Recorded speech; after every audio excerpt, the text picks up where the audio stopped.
Ocean of Storms by Brief and Dreamy. Chapter 4. Delicate clouds in a sunlit sky peppered the ceiling, making the great hall feel bright and airy, but contradicting the mood of those sitting below it. The crowd remained hushed as McGonagall spoke. Harry sat gripping the edge of the bench and trying to stay still. His body thrummed with adrenaline. He met Ron's eyes across the table. Ron gave him a little nod. "You will return to the castle before dark and remain there until morning," said McGonagall. "When you leave the castle, you will do so with a partner. Do not wander the grounds on your own. If you see anything suspicious, you will report it to one of the Aurors. You are under no circumstances to approach or interact with Dolohov or any unfamiliar adults yourselves." She held up her hand. "And yes, many of you are of age, but that doesn't detract from the fact that while you are at Hogwarts, you are my responsibility." Harry had the distinct impression she was looking directly at him. He frowned. McGonagall continued, "If you feel the urge to behave in a foolhardy fashion, restrain yourselves. The Aurors will be working overtime to keep you safe. Do not waste their efforts."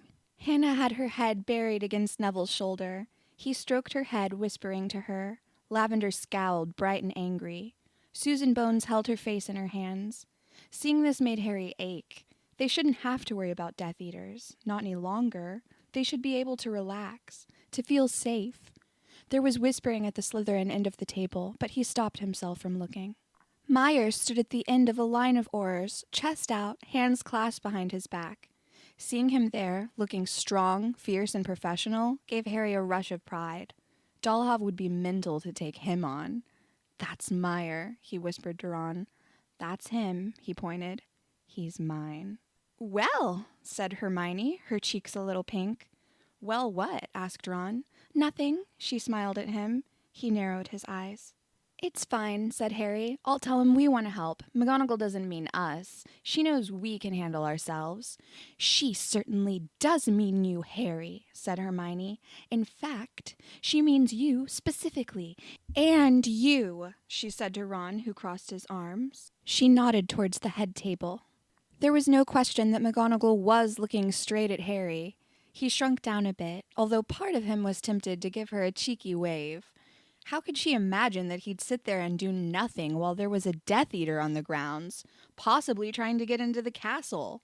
No, Harry was going to help find him. He wasn't a school kid anymore, not technically and not mentally either. As everyone got up and moved off to their various tasks, Harry ran to catch Meyer. He fell into step beside him as he walked through the entry hall. There was a line between Meyer's eyebrows. "When you find nothing for a time, you tell yourself you're bored, and you want something to happen," he said. "But when it does, it's not always a good thing." Harry shivered, jumpy with the familiar buzz of fear and adrenaline. "I want to be a part of the search." "I'm sure you do," said Meyer, "but I think this is best left—" "I'm of age," said Harry, "and I've fought dark wizards before." "Harry," said Meyer, his voice strained, "why do you think Dolohov is here, at Hogwarts?" Harry didn't answer. "Do you think perhaps he's looking for—" "Not everything is about me," said Harry. It was all too familiar. Why would he be looking for me? It's not as if Voldemort will come back to life if he does me in. With a laugh, Meyer squeezed Harry's shoulder. The feel of his fingers was distracting. Reflexively, he met Meyer's eyes. "Don't treat me like a kid," he said. "Harry," said Meyer, worry flickering across his face. "I'm not a kid." He held Meyer's gaze, though it made him crackle with anxiety. Meyer licked his lips, then took a step back. You are still very young." There was a note of gentleness in his expression that made Harry's heart sink. "And you aren't properly trained." "You've taught me loads. It'll be good for me. A learning experience." Shaking his head, Meyer smiled. "You are determined. But I'm sorry. This is for the Aurors, and soon you will also be an Auror. Not yet, though. Not this time, Harry." "We can search for him in the forest on our rounds today. We can at least do that." "Potter." Harry turned to see Professor McGonagall coming towards him with a swift, determined stride. He took a step backwards. The Aurors will be engaged in official duties today, so you won't be shadowing Auror Meyer." Gritting his teeth, Harry made an effort not to stamp his foot in frustration. He looked back. Meyer was moving away through the entrance hall. "But thus," McGonagall cut him off, "you will come with me instead." She smiled. It was a smile as powerful as an imperious curse, only harder to resist. Harry swore internally and gave up. Then he noticed Malfoy hovering behind her, and he swore out loud. McGonagall put her hand to her forehead and sighed. "Please watch your language, Potter." "Sorry." Harry shoved his hands in his pockets. Malfoy bounced on his feet, but looked away and went still when he saw Harry noticing. Harry's skin prickled. Am I... He gave McGonagall a pleading expression. "Is he coming too?"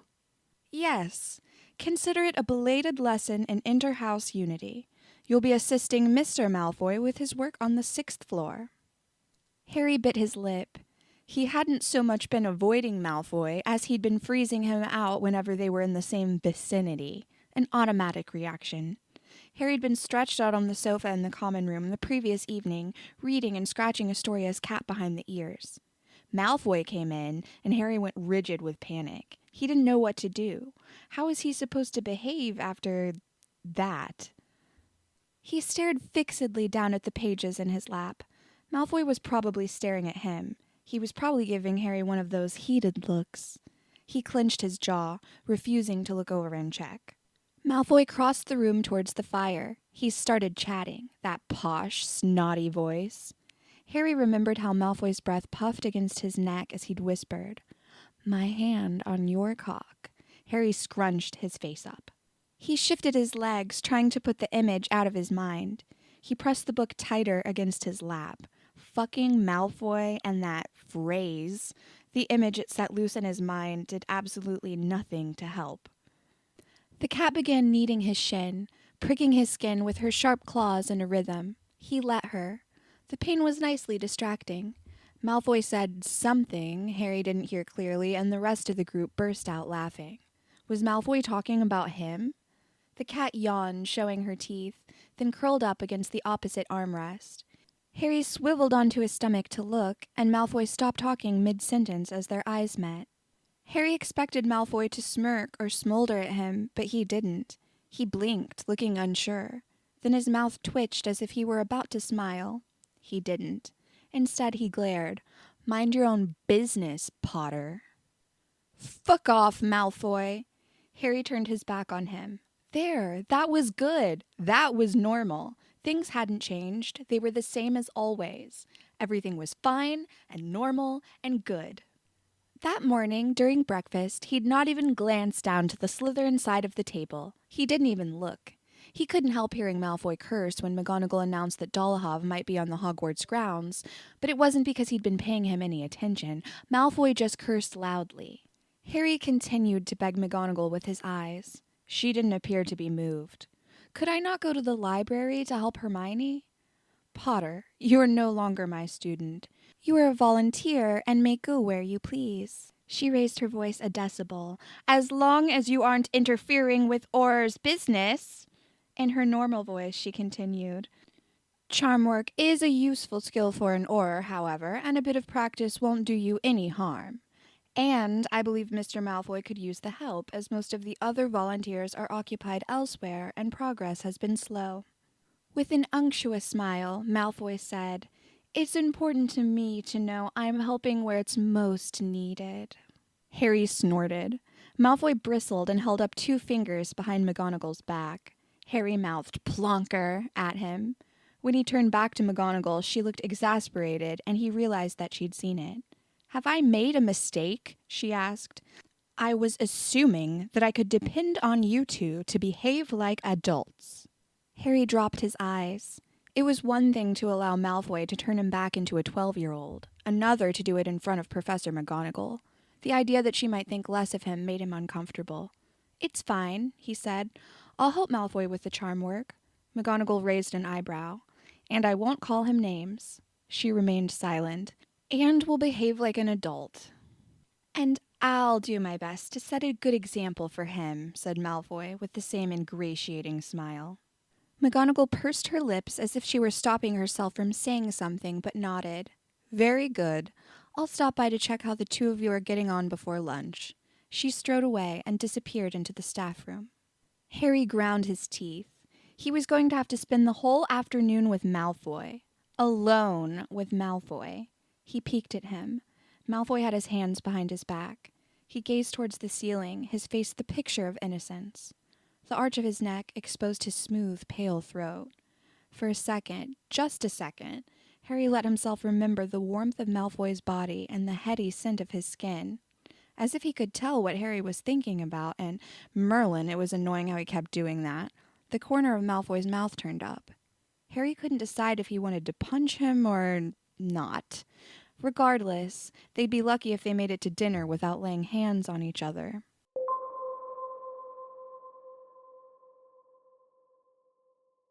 Here, they were working together, alone. Here, of all places.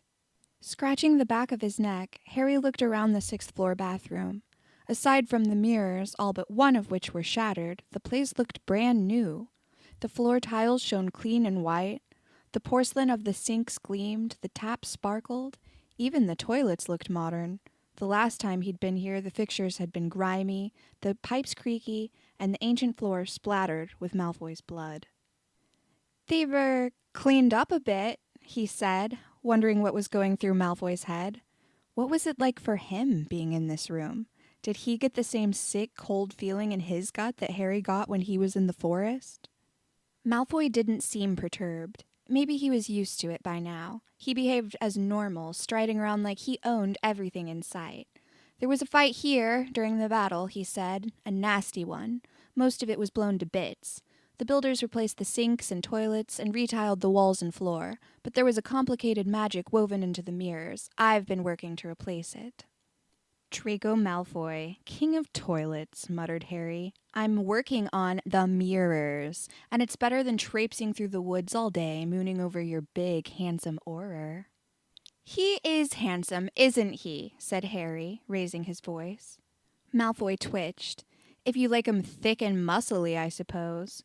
But you don't mind thick, do you? Like is drawn to like, I've been told." "Who told you that? Your father? Do you have any thoughts he didn't shove inside your head?" Malfoy's body went taut and still when he was angry, and his eyes shone silver. Harry closed his mouth. It was probably best not to mention his father if Harry was going to live up to his promise to McGonagall. Never mind.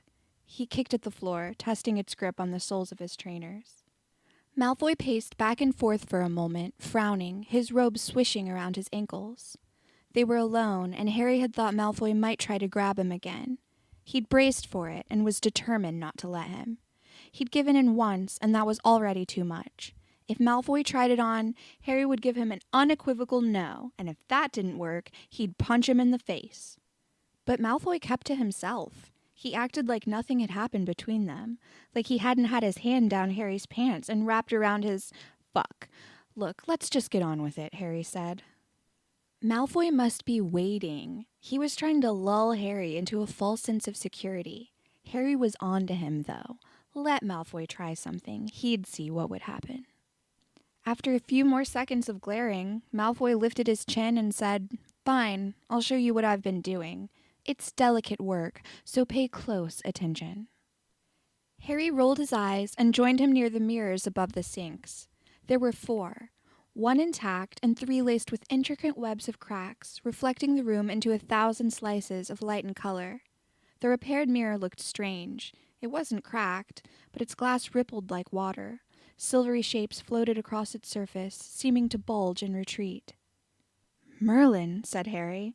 "Must have been some fight." "Professor McGonagall says that they weren't damaged in the process of the fight. Whatever they saw led them to shatter." "That happens?" "Apparently so. We need to convince them to heal, to coax their inhabitants back to the surface." Thinking of the mirror in the Slytherin bathroom, Harry said, "They have inhabitants?" "As you may have noticed, some mirrors absorb personalities, mostly from people who spent a particularly long time looking into them. Once they die, they have ghosts in them." Malfoy gave Harry one of his "you're so stupid, I don't know how you remain upright" looks. No, not ghosts. They're mirrors, Potter. So? So they're reflections, Salazar. It's all well and good to say that being raised by muggles makes no difference to a pureblood wizard, but you must admit your ignorance about things magical can be staggering. His face darkened. Stop giving me that look. I'm not being prejudiced. I'm stating facts. No, you're being prejudiced. If you listen to the actual words as I said them, then you'd see that it's true. You're the one who's prejudiced against me. You just assume I'm a bigot, so that's what you hear.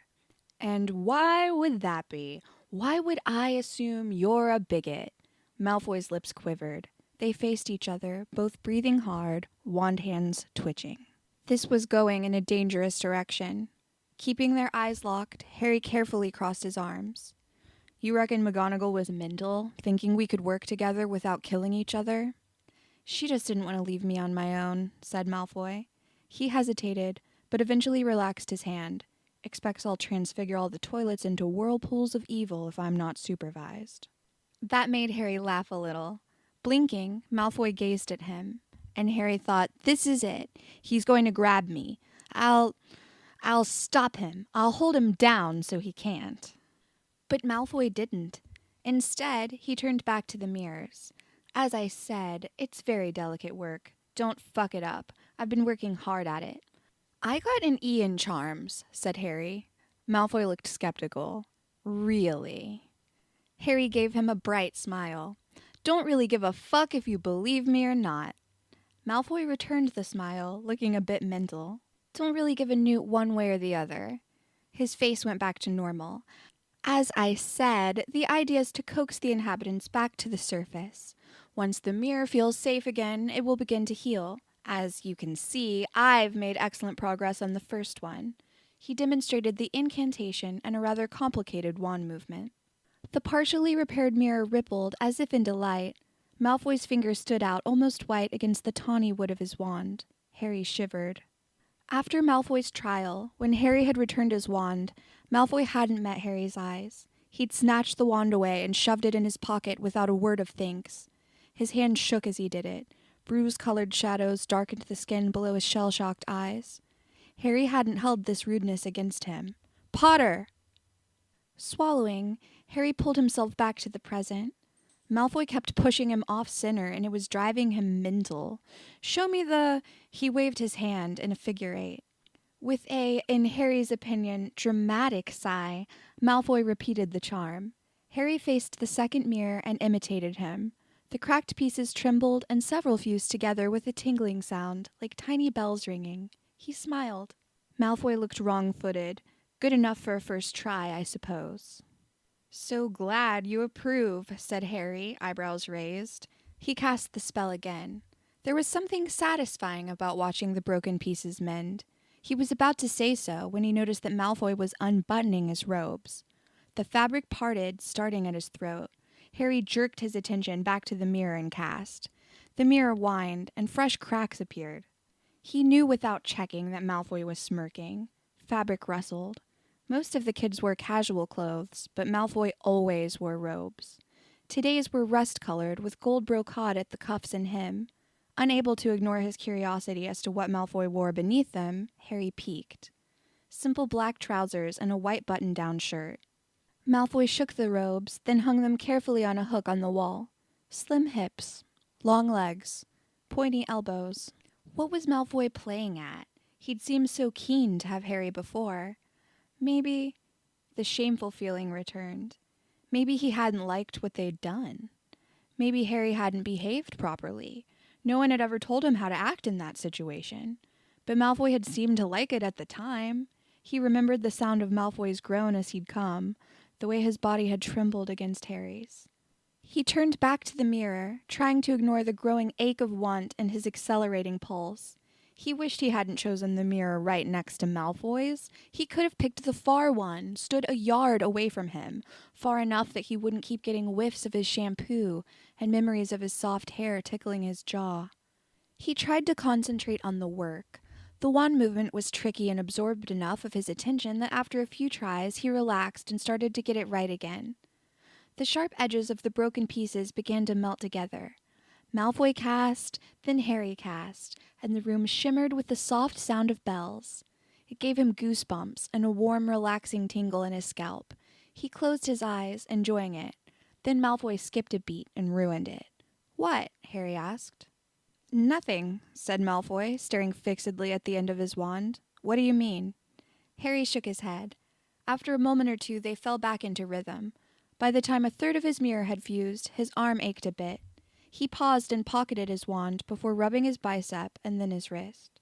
Malfoy seemed to take that as a cue to take a break himself. With a hum of pleasure, he arched his back and reached toward the ceiling. A shudder ran through his body as he stretched. Why hadn't he tried anything yet? What had Harry done wrong? He reminded himself that he was dead set on rejecting Malfoy. His inaction was good. It saved Harry the trouble. He shifted his legs, hot and uncomfortable. Malfoy was a horrible prick, and he hated him. He turned back to his mirror. A multitude of fractured Harrys glittered in the broken pieces. He growled the incantation and waved his wand. The mirror made a sound like a raspberry. Said Malfoy, "what are you doing, Potter? Your wand movement, you're doing it wrong." "I was doing just fine until—" "I'm doing fine." Malfoy moved closer. Harry hunched his shoulders. "I'll show you again." Malfoy took hold of Harry's wrist. "You're too stiff. Here, bend your elbow." Harry hunched harder. "You can't cast like that, all tied up in a knot. Relax your shoulders." Malfoy's cool fingers whispered over the back of Harry's neck. He squeezed. It rushed over Harry like a heat spell. He closed his eyes, trying to control his breathing. Malfoy's fingers tightened. Harry let out a short, soft whimper. When he finally looked, Malfoy was gazing at him, wide-eyed, with a little smile. He opened his mouth, but Harry didn't hear what he was going to say. He grabbed Malfoy by the shoulders and walked him backwards until he was pressed against the wall. Malfoy's eyes gleamed with triumph. Harry tightened his grip. The Git had been playing with him, winding Harry up on purpose. Malfoy would get what he'd been asking for. He took hold of Malfoy's collar, thinking how satisfying it would feel to tear the shirt open. Malfoy pressed his head back, watching Harry. He licked his lips. As they stared at each other, Harry's mind wavered under a tremor of unreality. Those gray eyes provoked so many memories. They were here, in this bathroom, acting like none of it had happened. His knuckles brushed Malfoy's collarbone. Malfoy arched his neck further and made a soft sound. Harry's helpless, confusing desire swirled together with images of the past. Blood blossoming through water. Malfoy could have died. What if he died? Harry had come so close to becoming a killer. So close. He tried to picture the days after the incident, what they might have been like if Snape hadn't come in when he did, what it would be like to live with that knowledge. He swallowed, shaking his head, and dropped his hands. "Did you scar?" he asked. "What?" "Snape said that you might not scar if you used, didn't he?" He couldn't decipher Malfoy's expression. "Look, In a dark voice, Malfoy said, "If you wanted me to take my shirt off, Potter, you only had to ask." He shrugged Harry off and slid away. "I knew you wouldn't be able to leave it alone. Not a brilliant moment to bring up the time you tried to kill me." "What? You think I did it on purpose?" This shocked him, that anyone could think him capable of that. "I wasn't trying to kill you." "Right." Malfoy walked to the far side of the bathroom. "You thought slicing someone open would result in inconvenience and mild stinging." "I didn't know what the spell did. You cast a spell at me without knowing what it would do?" Malfoy sneered. "Merlin, what an imbecile." Harry groaned in frustration. This was pointless. The whole thing was pointless and idiotic. He tried to keep his voice measured. "You cast an unforgivable. The torture curse." Malfoy's eyes dropped. He crossed his arms. Harry stepped towards him and waited until Malfoy looked up again. "I never wanted you dead, Malfoy. I know Ron and I were just kidding around. I don't regret—" He couldn't bring himself to say, "saving you." He wasn't sure why. "Anything," he said instead. "Well, anything other than throwing that curse." Malfoy stared at him. Then he swallowed and said, "It was a mistake. The Cruciatus, I didn't know what it was like." Harry rubbed his temples. He thought of Malfoy at 16, proud and eager to live up to his father's legacy as a Death Eater. He thought of Malfoy's terrified face as he held his wand on Raoul, watching him scream and writhe. Guess we're both imbeciles, then. "Look," said Malfoy, a note of desperation in his voice.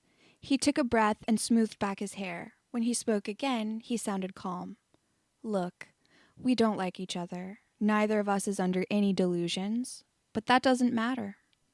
"Doesn't it?" "Not to me. And given, I don't think you care all that much either. So listen." He swept his hand to the side as if making an offer. "I think we should have an arrangement."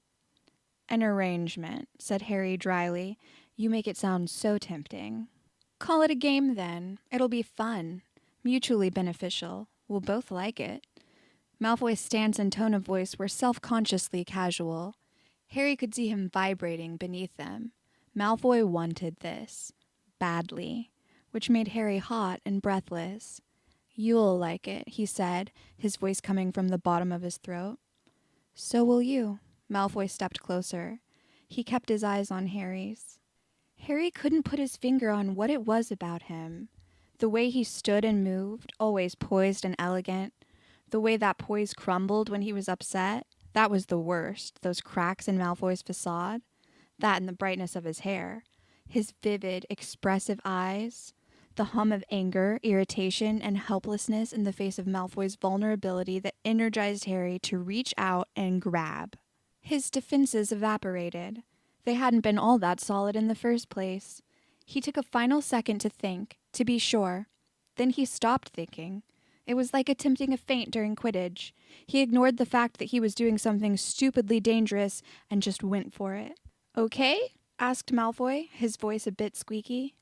"Yeah," said Harry. Malfoy grinned, then turned his back for some reason.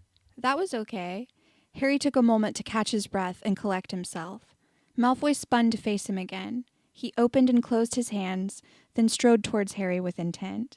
Harry's skin started to sing. He braced himself for whatever Malfoy was about to do. The door creaked open.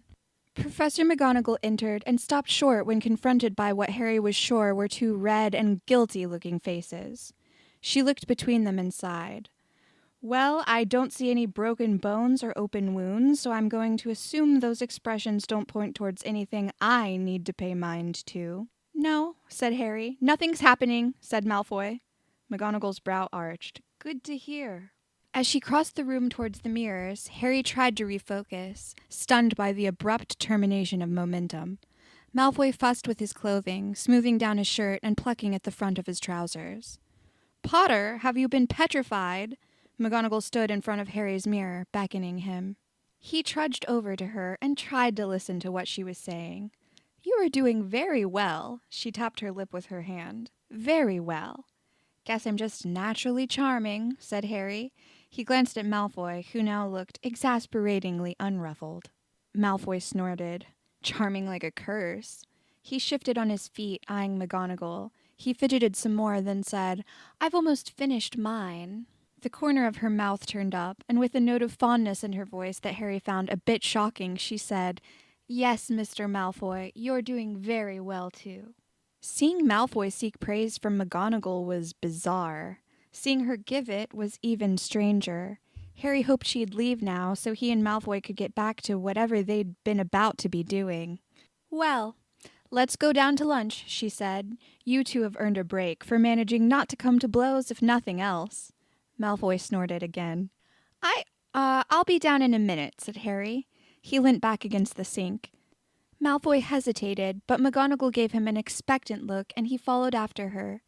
In the doorway, he paused. He cocked his head to the side. Harry started to flip him off, but stopped himself. Malfoy grinned. Once he was alone, Harry turned on the tap, filled the sink, and ducked his head under the water until he felt cool again.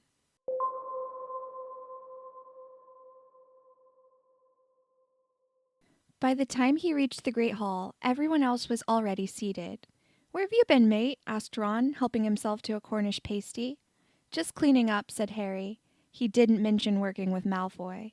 He didn't see how he could without giving himself away, and given he hadn't sorted his own head out yet, he knew he wouldn't be able to talk to Ron or Hermione about it. He imagined Ron's reaction and went cold.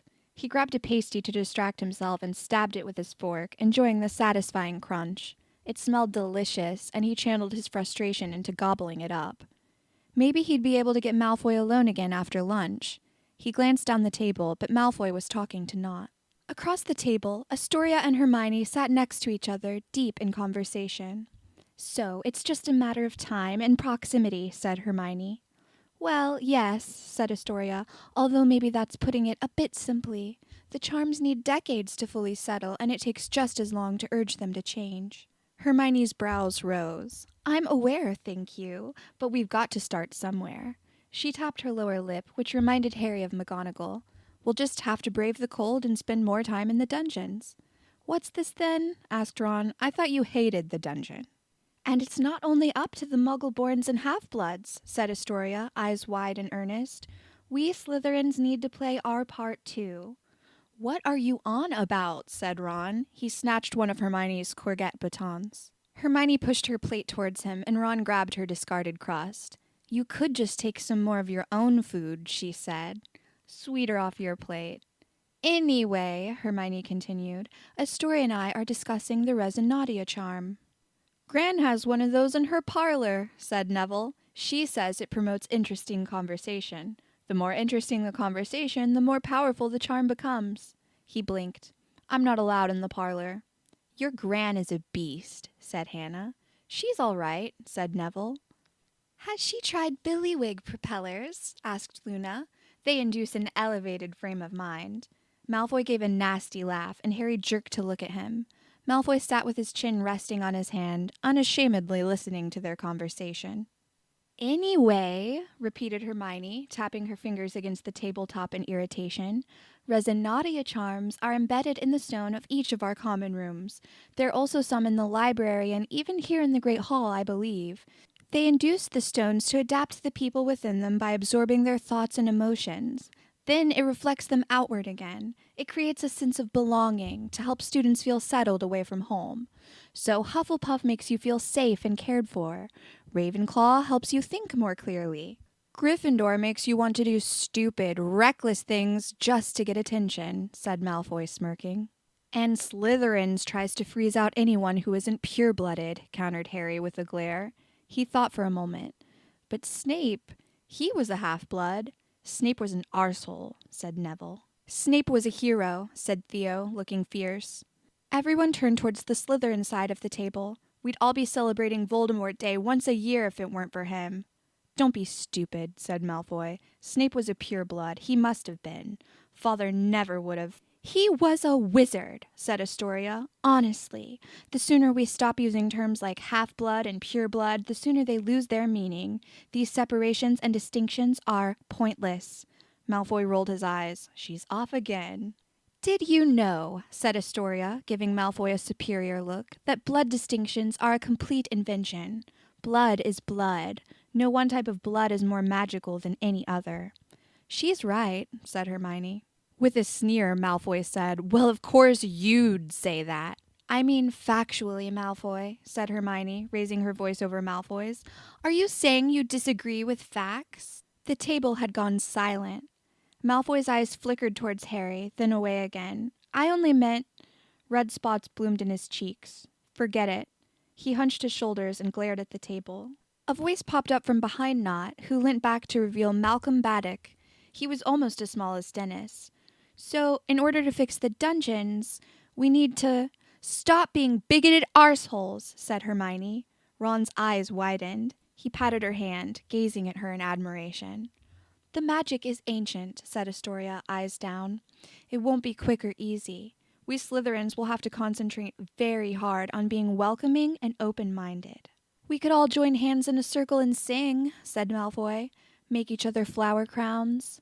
"You're so cynical, Draco," said Malcolm. "We just need to try harder." "We need to magically transform into Hufflepuffs," said Malfoy, his voice bitter. "We need to change who we are." "I don't know about you, Draco," said Astoria, folding her hands in her lap and raising her chin, "but I think I'll still be me." Malfoy didn't have a response to that. He looked at Harry again. Harry blinked at him. The desire he'd felt earlier had curdled. The buzz of conversation rose again as everyone started getting up. "Come with me," said Hermione. The Slytherins walked by, and Malfoy's voice floated over. "This is going to be a disaster, you know. Slytherins keep to ourselves for a reason." "It's going to be fine, Draco," said Astoria. "Are you disagreeing with facts?" said Malfoy in a silly voice. Ron moved towards him, hands in fists, but Hermione grabbed his arm and led him away. "Ignore him. He's a child." "Are we going to Hufflepuff again?" asked Ron. "No, the library." Ron's face fell. "What's it about?" asked Harry, watching Malfoy stomp away. "You'll see," said Hermione. "I've found the most marvelous book."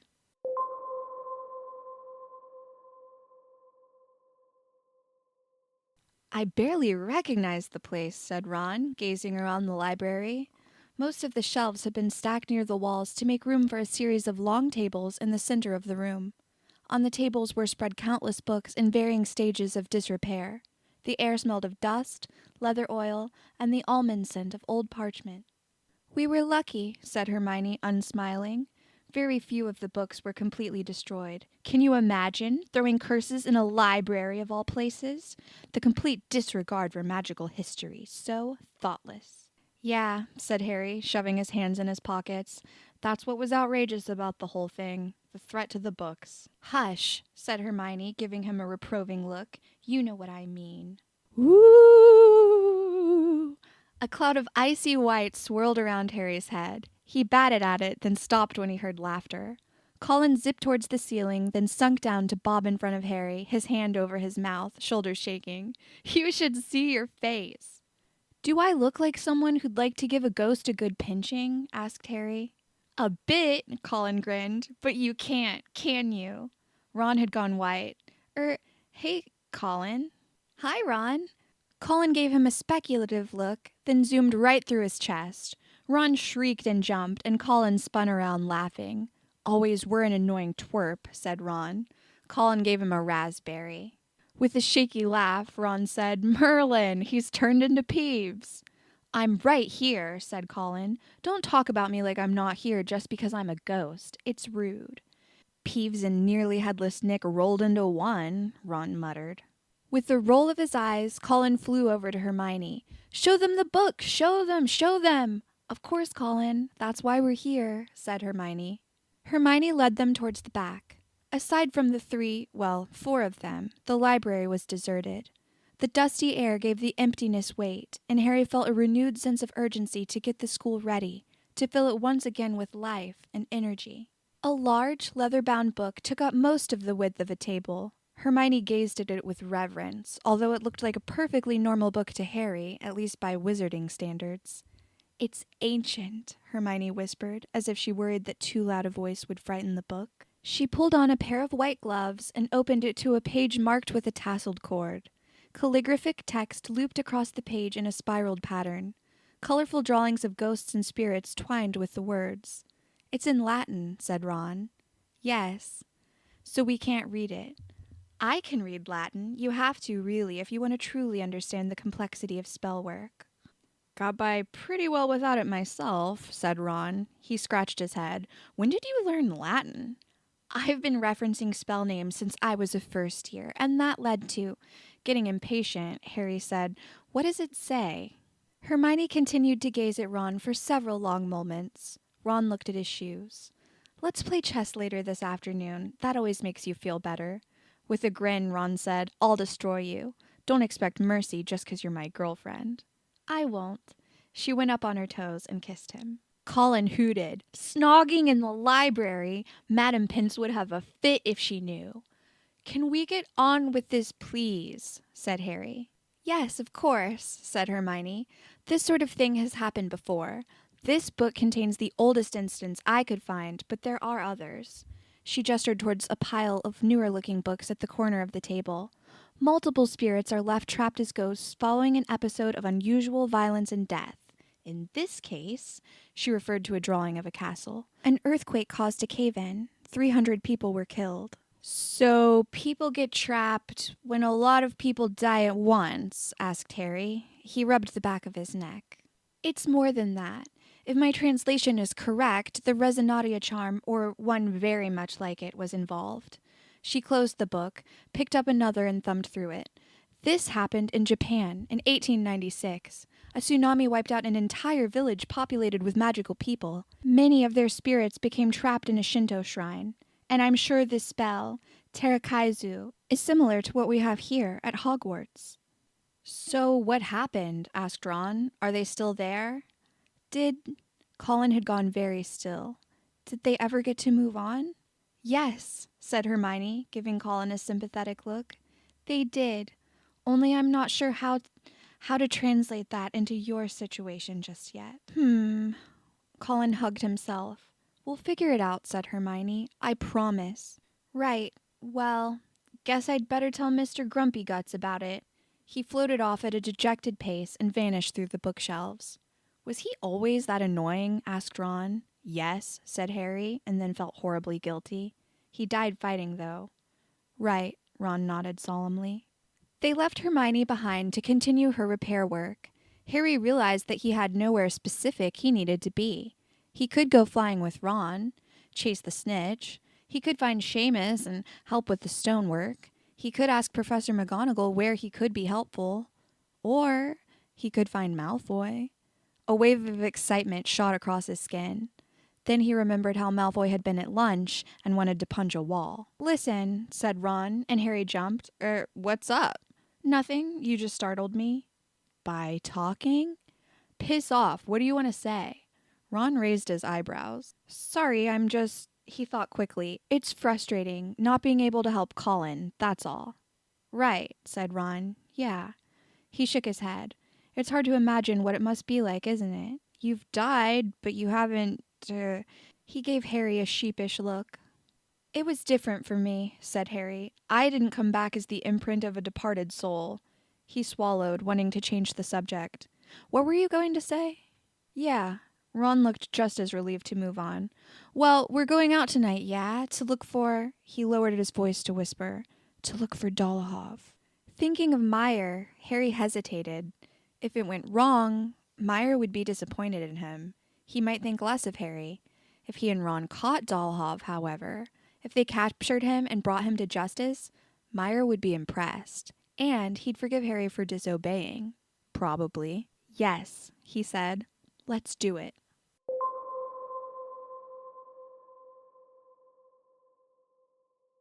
They spent the next hours playing one-on-one Quidditch until Dean joined in, then Cho and Ginny, then a Hufflepuff whose name Harry didn't remember. By dinner time, they'd gathered enough players to form small teams and engineer a raucous approximation of a game. Harry left the field much cheered, his arms around Ron and Dean's shoulders as they sang Hoggy-Wordy Hogwarts at the top of their lungs. There was cottage pie and treacle tart for dinner. Afterwards, Harry showered. Evening had fallen. Only a handful of hours left until midnight, when he and Ron had arranged to sneak out onto the grounds. He looked in the mirror, fussing with his hair and wondering if Malfoy was in the common room. He patted down his hair, then sighed when it sprung right up again. "Wipe thy ugly face, thou dissembling hell-hated Pumpion," said the mirror. "Nice," said Harry. "Thanks for that." Dean had brought the snitch into the dorm, and he and Seamus were scrambling everywhere trying to catch it. Neville was on his hands and knees, searching for something under his bed. He grunted as Seamus used him as a stepping stool to get closer to the ceiling. "What the? Get off me, Seamus!" "Stall up a mo," said Seamus, then hooted as he snatched the snitch in his fist.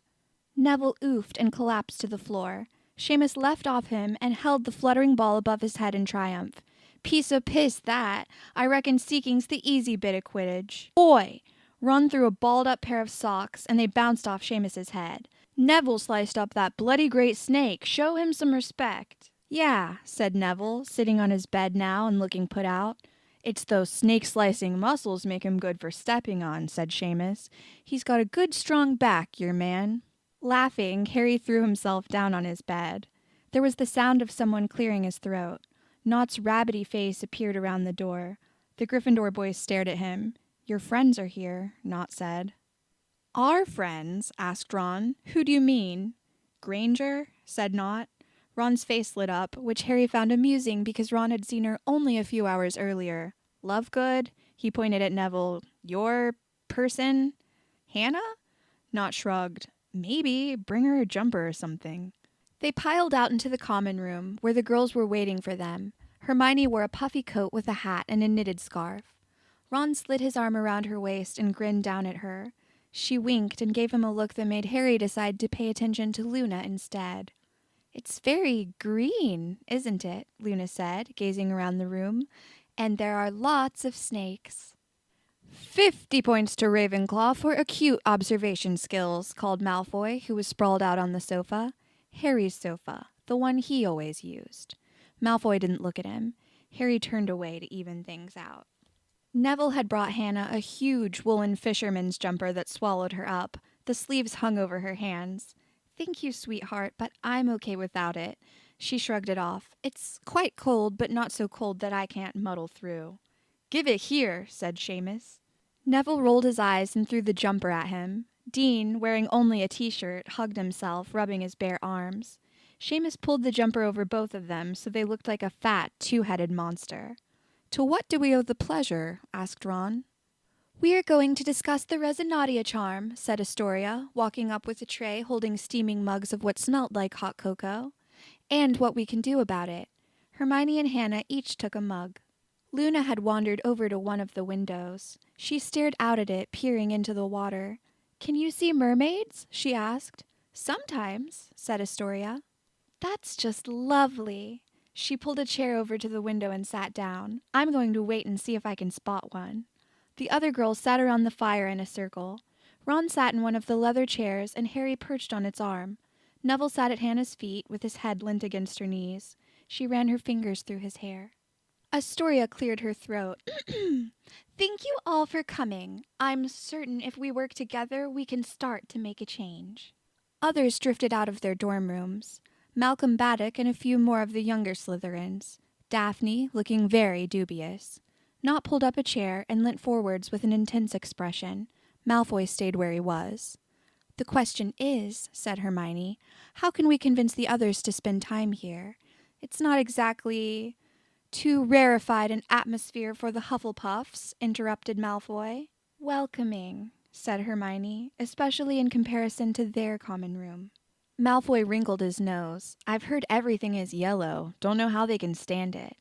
"We are discussing ways to tempt people here, Draco," said Astoria. "They see us as, well, bullies, as exclusionary. Let's not prove them correct, yes?" With a groan, Malfoy threw his head back against the sofa and flapped his hand at his hair. "Yes, fine. I'll just shut up and stay out of it." "There we go," said Ron, applauding. "Malfoy's finally doing something useful." The conversation continued, and Malfoy did as he'd threatened. He stood and walked to the bookcase, where he pulled out a book. He cleared his throat and started thumbing through the pages, making much more noise than Harry thought was necessary.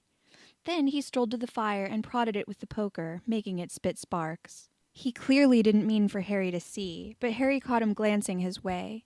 He tried to hold Malfoy's gaze, but Malfoy wandered towards his dorm. He didn't entirely leave. He leant in the doorway, arms crossed, looking bored. "Figure out a way to keep everyone warm until we're having a real effect," said Astoria. "Is it really necessary, though?" said Daphne. "Are we not all happy enough in our own spaces?" "Be nice to spend some time with my girlfriend in my own common room," said Ron, frowning. "But it's not your common room. This is just temporary." "You said that there's really no difference," said Malcolm. "So how does it tell? How does it know who to welcome and who to freeze?" "It doesn't distinguish between students based on blood," said Hermione. "There have been half-bloods in Slytherin. Not a lot, but some." "Snape," said Harry. "Yes, Snape, for example. But he was sorted here. So in a similar way to how the sorting hat knows where we belong, the stones can tell too. If you're sorted into Slytherin, your blood doesn't matter. The room knows you belong, so it doesn't try to freeze you out." The fire spit and flared. The little black cat had fallen asleep in Hermione's lap. Astoria smiled at her, generous with her pet. There was something about Astoria. Harry couldn't put his finger on it. She was good. There was something kind deep in her core. At least he thought so. It made him happy feeling this way about a Slytherin. Lighter somehow. Hopeful. Nott wove his fingers together, then drew them apart again. He seemed nervous, almost agitated. Again, Harry wondered what he was doing there. He still wasn't sure if he was trustworthy. "What do you think?" Harry asked, looking at him. Nott went still. He blinked. "I think we've got a lot of work to do," he said.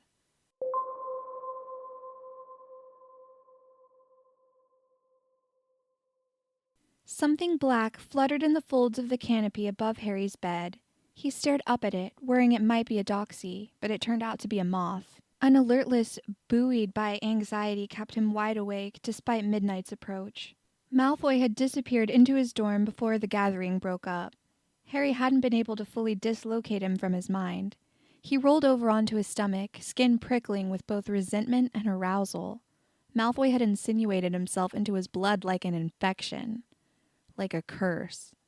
One more time. Harry had to be with him again or he wouldn't be able to relax. Just once.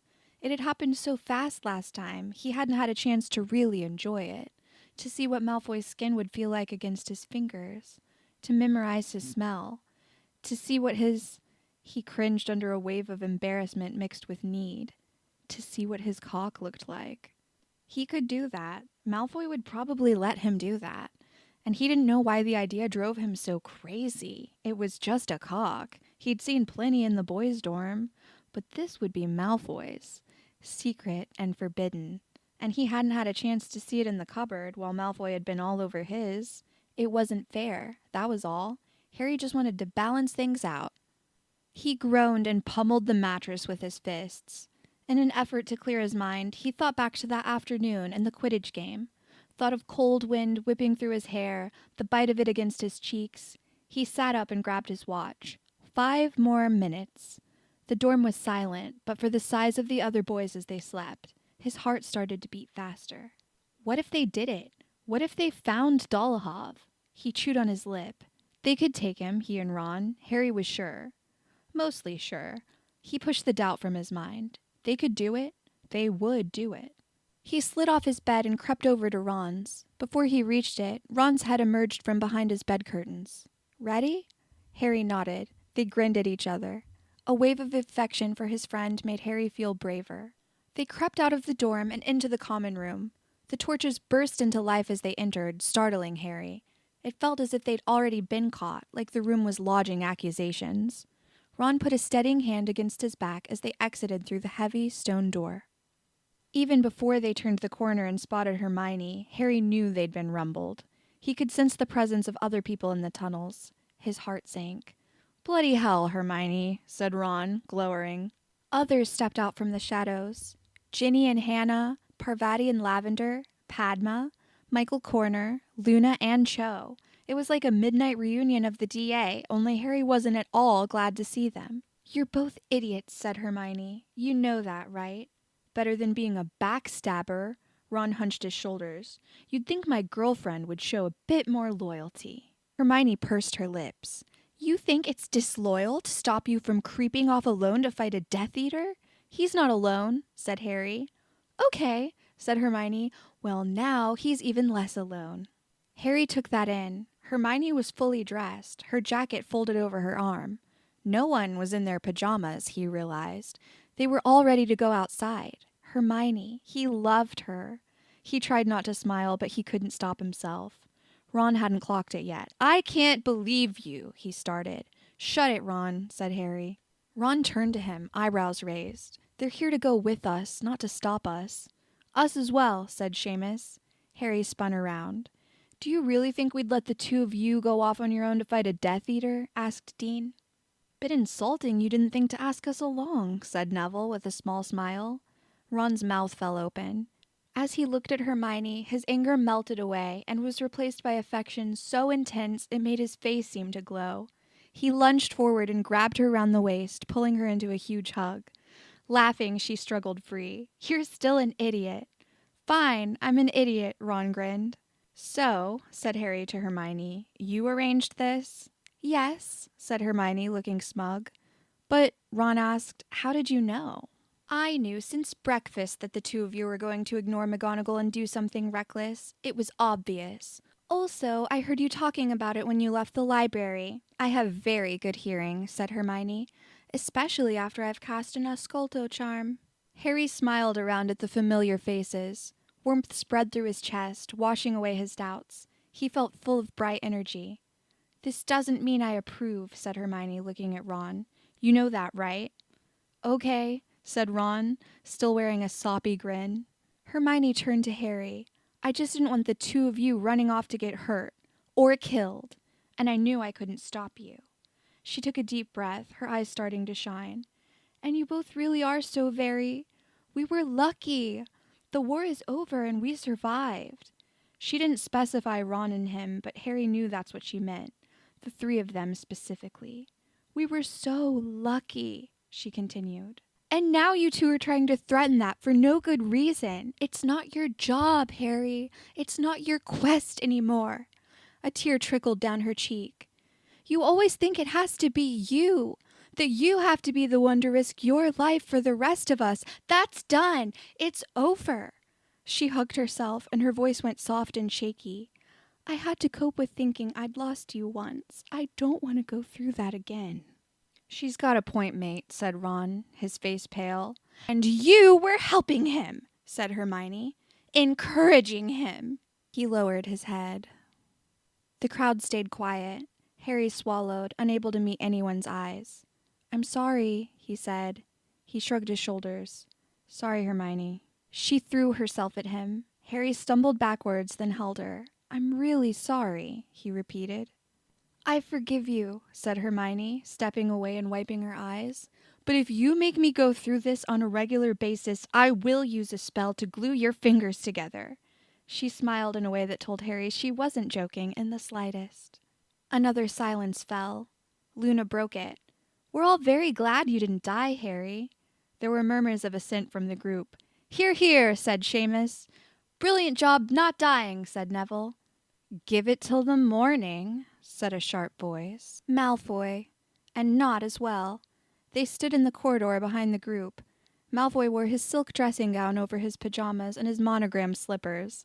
His hair stood up on one side. Not wore an expression of cold disgust.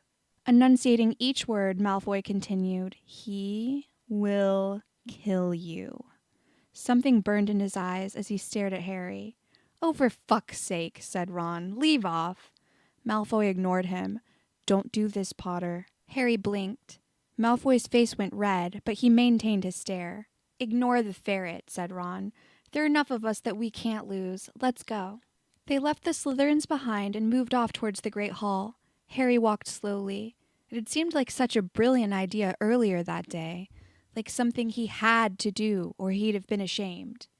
Now his thoughts and emotions swirled together, forming a confusing knot inside his head. They emerged from the dungeons into the Great Hall and were immediately surrounded by Aurors.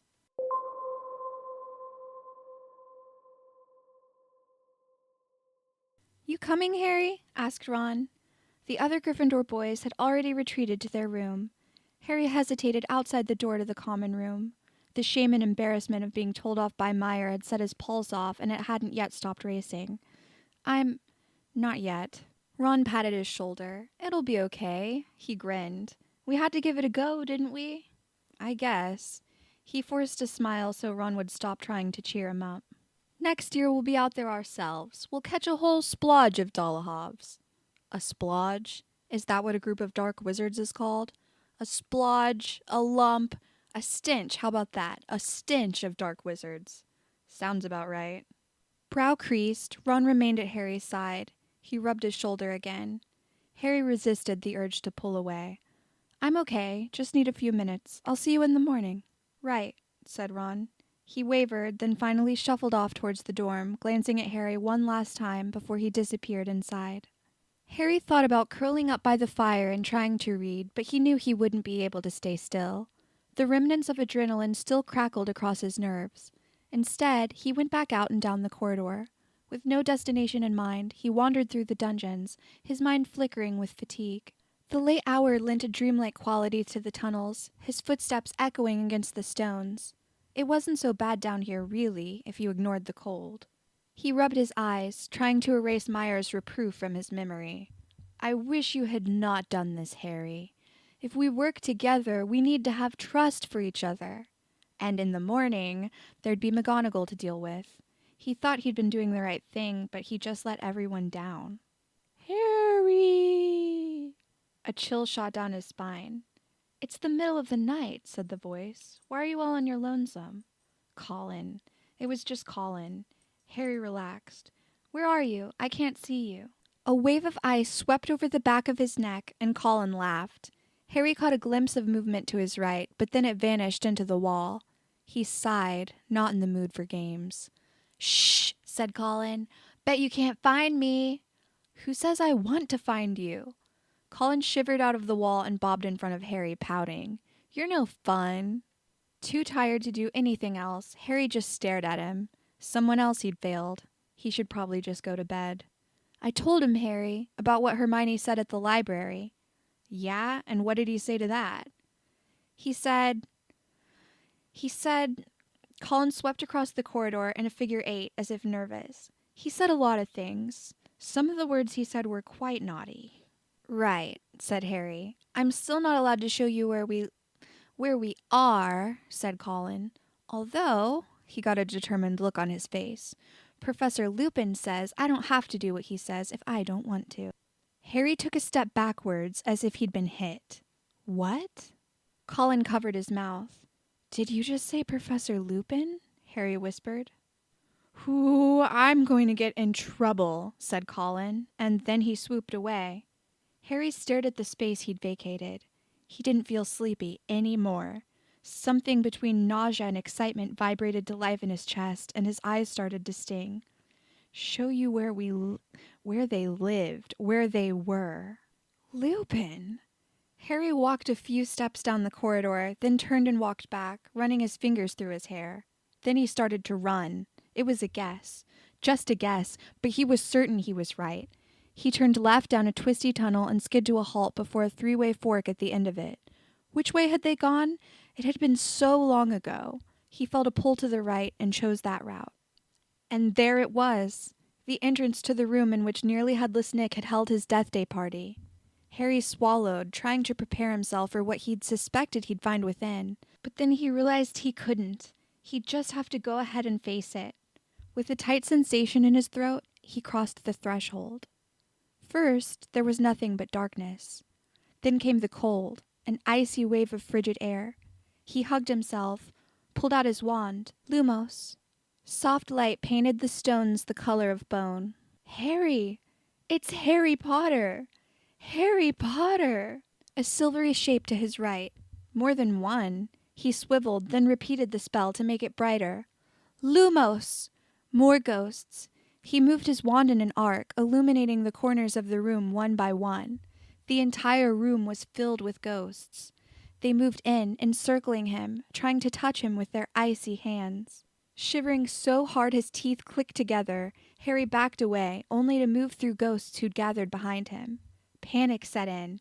They couldn't hurt him. He knew they couldn't hurt him, and yet he wanted to run. "Congratulations, Potter," said a silky voice, familiar in a way that felt like biting on aluminum foil. "You finally found us."